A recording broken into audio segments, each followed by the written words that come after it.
Getting cannabis off Schedule 1 of the Federal Controlled Substances Act is the biggest goal of the marijuana industry, and a new bill in the House of Representatives would accomplish that goal by requiring cannabis to be regulated like alcohol instead of like heroin, which is another drug on Schedule 1. And now alcohol lobbyists are getting involved as they consider whether the booming marijuana business represents competition or a business opportunity, or maybe a hybrid of the two.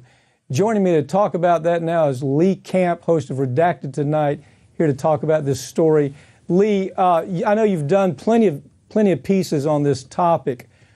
This is kind of a new twist because in the past, really what we've seen is the alcohol industry very afraid of the expanding market of marijuana.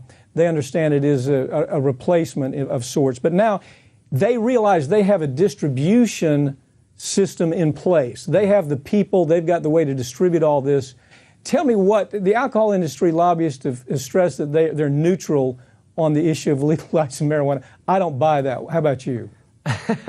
Well, first of all, I hope you didn't just have me on for this topic because I have long hair. But I do think that they see the writing on the wall. I think for a long time they thought it was going to take away from alcohol sales, and now they're starting to see that, yeah, they have the distribution set up, they have the money, they could really get in on this and make a lot of money from this. Of course, the idea that we should be talking about whether, or they actually should be talking about whether, legalizing marijuana or decriminalizing it would hurt their alcohol sales when it has been, the drug war has been the cause of so much harm to so many people around this nation. It shouldn't really matter whether it hurts alcohol sales. But yeah, I think they see a big dollar sign here, and they're excited to get in on it. I mean, even in terms of CBD oil, even Coca-Cola has announced they're looking into a soda with CBD oil, and I'm excited for that because that means soon there'll be a soda that both can cause and cure cancer at the same time. Yeah, well, there's so many. The CBD is just it's an emerging area where they're finding new uses for it virtually every day.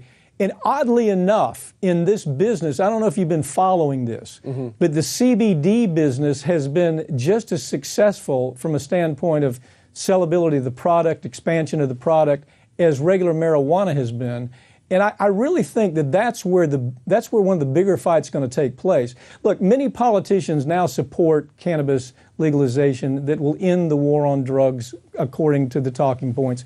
How likely do you think it is that legislation would remove cannabis from the Controlled Substance Act? I mean, what do you really think the possibilities are? Well, I think we're going to see cannabis come off controlled substances pretty soon. I think that, Americans in general aren't falling for the propaganda anymore that, oh my God, it's going to rot your brains. And, they're also seeing the health benefits of both marijuana and CBD oil. But will it be the end of the war on drugs? I'm highly doubtful of that. I mean, this war on drugs from the beginning was created by the Nixon administration to undermine and upend black communities and activist communities, and former Nixon aide John Ehrlichman has said that outright, that they knew that would be the cause of this, and this is too useful to kind of the ruling elite to have a drug war, a system that puts everybody in, the poor lower class in prison, or someone in their family, someone in their community,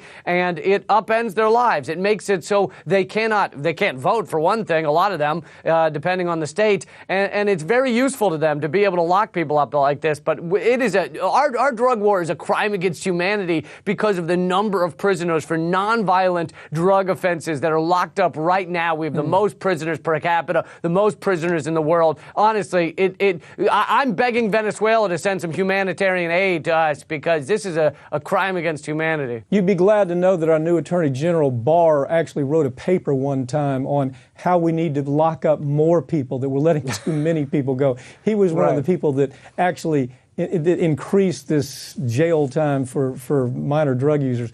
Lee, it's not all good news for the marijuana industry, as there's also been an increase recently in the scary weed narrative that we're seeing. Talk about that. The whole idea of scary weed leads to the next, leads to the next, leads to the next. What's your take? Yeah, these articles are popping up again. You know, I thought we were past those times, but even Mother Jones, known for being a kind of liberal outlet, even they had an article recently that was about how it didn't, you know, studies show it destroys your brain or whatever. And my guess is, you know, as we said earlier, I think the alcohol industry sees that they can make money from this, but I think Big Pharma's probably the ones, those lobbyists are probably the ones that still very much fear marijuana and CBD, because those studies have shown that people will get off more dangerous, more expensive drugs if they find that cannabis can solve their problems, whether that's pain or whatnot.